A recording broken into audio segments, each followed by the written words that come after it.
Hi friends అందరికీ, నేను మీ మనీష. వీటిని గుర్తుపట్టారు కదండి, అదేనండి చికెన్ లివర్. ఒక్కసారి నేను చెప్పే విధంగా వీటితో ఫ్రై ట్రై చేయండి, చాలా అంటే చాలా బాగుంటుంది. లేట్ చేయకుండా ప్రాసెస్లోకి వెళ్దామా?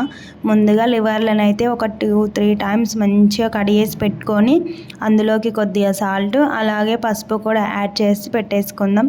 ఒక 2 నిమిషాలు అలాగే ఉంచేసి తర్వాత స్టవ్ వెలిగించి వాటిని బాగా ఉడకనించేసుకోవాలి. బాగా అంటే మరీ ఎక్కువసేపు కాదండి, ఒక 5 నిమిషాలు మనకు ఉడికితే సరిపోతుందండి. అలాగే ఇట్లా మనకు ఉడుకుతున్నప్పుడు దానిపైన మూత పెట్టకండి, మూత పెడితే పొంగుతుంది. అలాగే మూత ఉండడం వలన ఆవిరి బయటికి పోదు కాబట్టి మనకు స్మెల్ కూడా అలాగే ఉంటుంది. మూత పెట్టకుండా ఉడికించేసుకొని పక్కన పెట్టేద్దాం వాటర్ వంపేసి.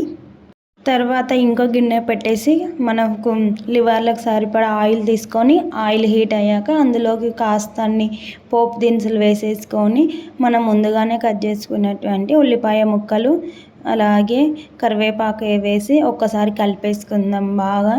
ఈ ఫ్రైకి అయితే మనకు ఆనియన్స్ అనేటివి ఎక్కువ ఉడకాల్సిన అవసరం లేదు. మరీ ఆనియన్స్ ఎక్కువ ఫ్రై అయితే లాస్ట్లో మనకు ఆనియన్స్ అంతా మాడిపోతాయి, అసలు ఆనియన్స్ అనేవి కనిపించవు. ఒక ఆయిల్లో లైట్గా ఫ్రై అవుతున్నప్పుడు అందులోకి కొద్దిగా అల్లం వెల్లుల్లి పేస్ట్ యాడ్ చేసి ఒక్కసారి కలిపేసుకుందాం.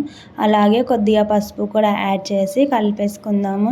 నెక్స్ట్ వచ్చేసి మనం ముందుగానే ఉడికించి వంపి పెట్టుకున్నటువంటి లివర్లను యాడ్ చేసేసుకుందాం దీనిలోకి. లివర్లో వాటర్ ఉండకుండా చూసుకోండి.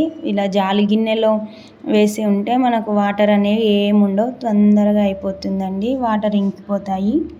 లివర్లలో ఉన్నటువంటి వాటర్ తొందరగా ఇంకిపోవాలంటే లైట్గా అందులోకి సాల్ట్ యాడ్ చేసుకొని కలిపేసుకోండి.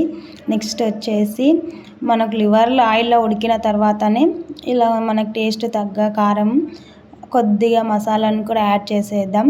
ఒక్కసారి బాగా కలిపేసుకొని ఇది ఫ్రై చేస్తున్నంతసేపు మాత్రం ఫేస్ కొంచెం దూరంగానే పెట్టండి, ఎందుకంటే మధ్యలో అవి చిట్లుతాయి, అంటే కొంచెం పగులుతాయి కూడా.